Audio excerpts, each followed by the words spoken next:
Okay, in this section 2-3, we're looking at graphs of polynomials and more specifically the end behavior of these graphs.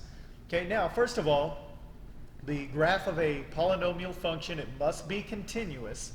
So that means it will not have any breaks or holes or gaps or any other type of discontinuity, right? And so here's an example of what a polynomial graph would look like. And of course, if it has any kind of a break or any kind of a gap, then if it's not continuous in any way, it's not a graph of a polynomial function. They always have smooth turns, right, with rounded ends. And so if you've got a sharp turn, then of course you don't have a polynomial function. So that's the first thing to be aware of with the graphs. Now the next thing that we want to look at is called the leading coefficient test.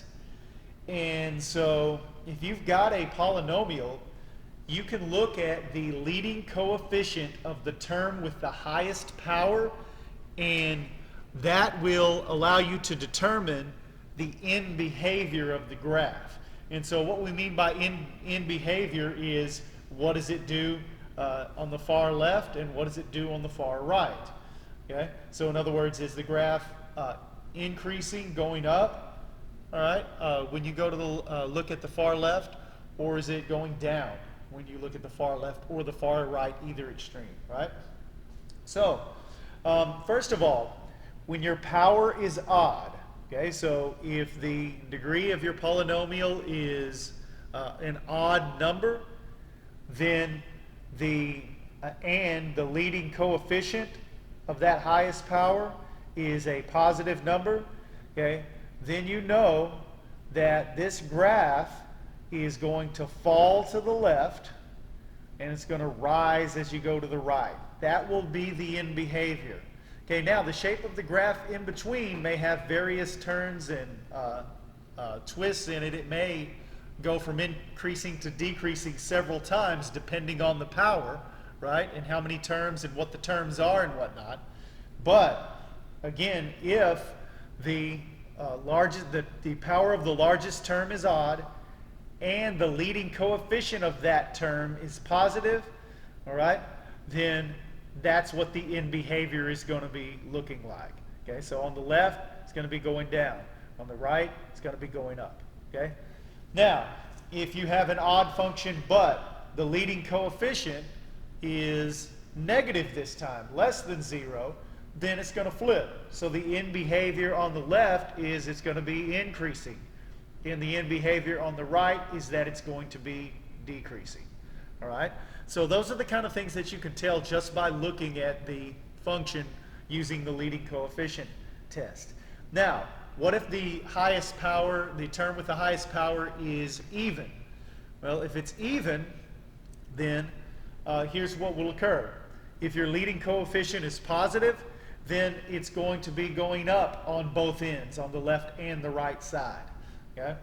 If the leading coefficient is negative, then it's going to be falling on both sides, right?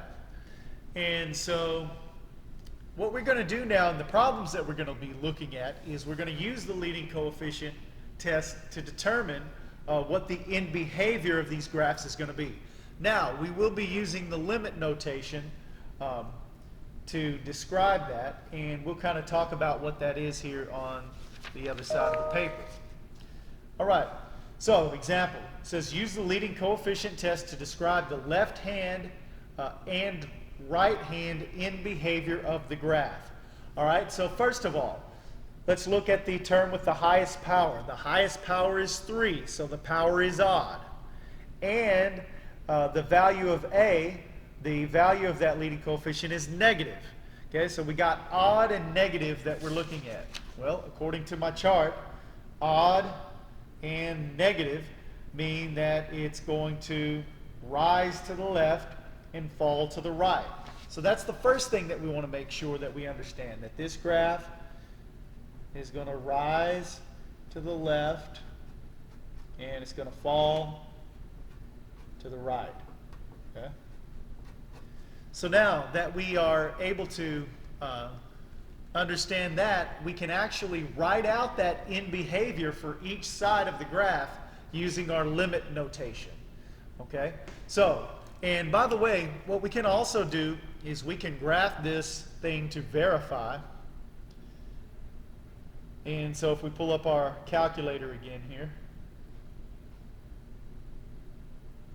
then I can just go in and I can graph this thing and see how it looks. So I'll go y equals, it's negative x raised up to the third power, and it's plus 4x. Okay? So now we can notice that our assessment is correct. It rises to the left and then it falls to the right. All right? Now, how do we write that in our limit notation? Well, first of all, if I want to describe the end behavior of the graph on the left-hand side, remember, the left-hand side is when the domain values approach negative infinity, right? And so the way I'll start, and some of you may be familiar and have seen this notation, and some of you may not have seen it. So for this limit notation, then what we want to write is, we want to write the limit, okay? And then underneath the limit, you want to write what the graph is approaching. So the limit is the graph approaches negative infinity. So as the x values approach negative infinity, then what's happening to the graph? Well, f of x equals to infinity because it's going up without bound, right? So the way this is read is the limit of f of x as x approaches infinity is infinity. And I should say negative infinity there. I said that wrong. Let me read it again. So the limit of f of x as x approaches negative infinity is infinity. All right? So in essence, what this is saying is, as the graph is going to the left, it's going up. Because remember, on the x, negative infinity is to the left, positive infinity is to the right. But on the y, on the f of x, then infinity is up and negative infinity is down. So basically, once again, this is the easy way to think about this, is this notation is saying that as you go to the graph from the left to the left, then the graph is going up. All right? Now, on the other side, we say it falls to the right. So using limit notation, we're going to say the limit as x approaches infinity this time, because we're going all the way to the right, then the function itself approaches negative infinity because it's falling. All right? So again, the limit of f of x as x approaches infinity is negative infinity. All right? So just remember, the left and the right is described by what x is approaching, and the up and the down is described by what the function itself is approaching. All right? So main thing is to get used to the notation. Let's try a couple more. Okay, the next one, we've got f of x equals x to the fourth minus 5x squared plus 4.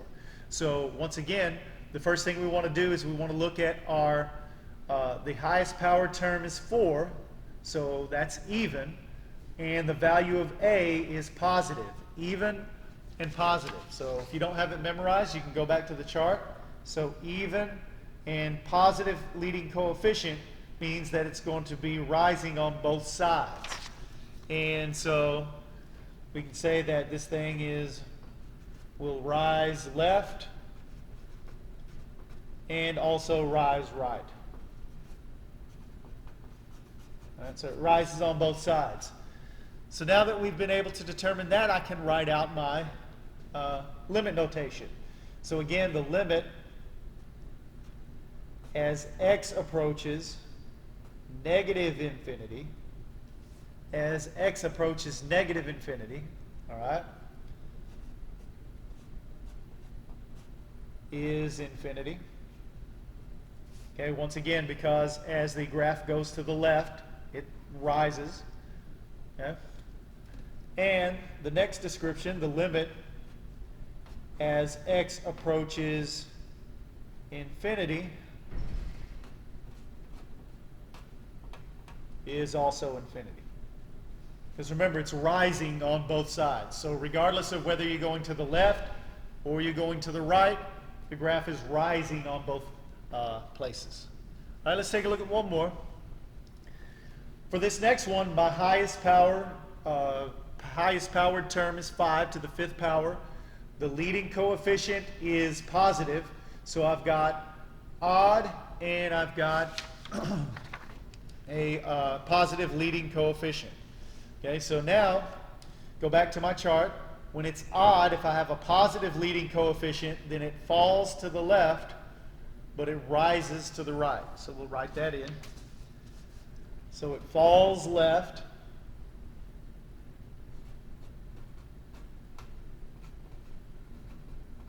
and it will rise to the right. Okay, so once you're able to determine what's happening on the end behavior of the function, then all you have to do is write out the limit notation correctly. Now, if you're questioning yourself on following the leading coefficient test, then just take a moment to graph it and verify that the end behavior is correct. Okay, so if you want to double check it by graphing, you can. Okay, just to make sure that you're doing the leading coefficient test correctly, you can do that. All right, so let's start with from the left. So the limit as x approaches negative infinity is going to be, it falls, so that would be negative infinity. So again, the limit of f of x as x approaches negative infinity is negative infinity. And on the right-hand side, we've got x approaching infinity. And the function itself is rising on that side, so it would also be approaching infinity. Okay, so the limit of f of x as x approaches infinity is infinity. All right? So that concludes the lesson. We can now take what we've learned and go do our quiz.